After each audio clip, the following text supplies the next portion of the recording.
what's sitting on the shelves in your living room, bedroom, or study. Chances are it's a bunch of books, and that you've read almost none of them. So many people buy or are given books that end up just sitting on the shelf and not actually getting read. When I was little, we had these shelves in our den, and I always wondered why I never saw anybody reading the books that were on them. It wasn't until much later that I realized these books were bought not for reading, but for decoration. When children grow up, seeing books just sit on a shelf, that leads them to believe that they're all they're for, decoration. Now, think about your favorite pastime. For a lot of people, it's scrolling on your phone, listening to music, or watching TV. But this wasn't always the case. Before the invention of TVs and phones, people passed their time by reading. If they wanted to learn something new, they couldn't go to Google and look up the answer to a question, so they had to search for it within the pages of a book. Imagine a world with no technology, no screens, no phones, no TVs. This is what the world used to be like when everything changed in 1895 with the invention of radio. This device allowed people to listen to music and others from all over the world. It also offered them a way to learn, listening to educational audio blogs, the old-fashioned term for podcast, from all over the world. However, many people kept reading until the creation of television in 1927. This box full of moving and talking characters let people have a new way to escape. Since then, reading rates have plummeted and the time people spend on technology has skyrocketed. Think about the last time you chose to pick up your phone or turn on the TV instead of doing something that you have to or maybe even wanted to do. In today's world, it's become such an impulse to pick up your phone that most of the time you don't realize it until you're glued to your screen. The world has turned away from reading and towards more visually stimulating activities such as social media, video games, and TV. Karen Dooley, the national media strategist for the University of Florida, found that reading has decreased by more than 40% over the past 20 years. And the National Institute of Health found that the time children spend on technology replaces the time they spend reading, writing, and doing schoolwork.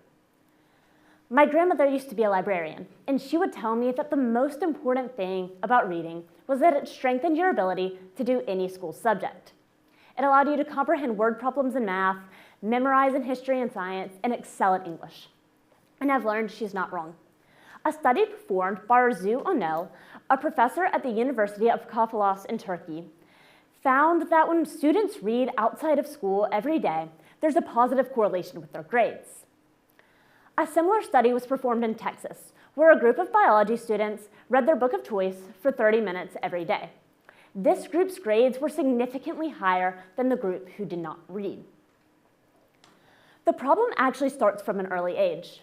From the time children are in kindergarten, reading is treated as a chore.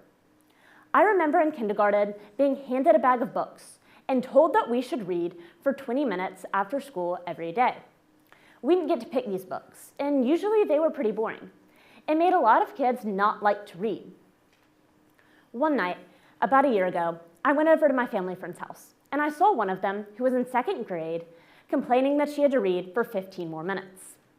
The problem is that when kids read for 15 minutes, they're not actually reading. They're staring at the book and flipping the pages every once in a while.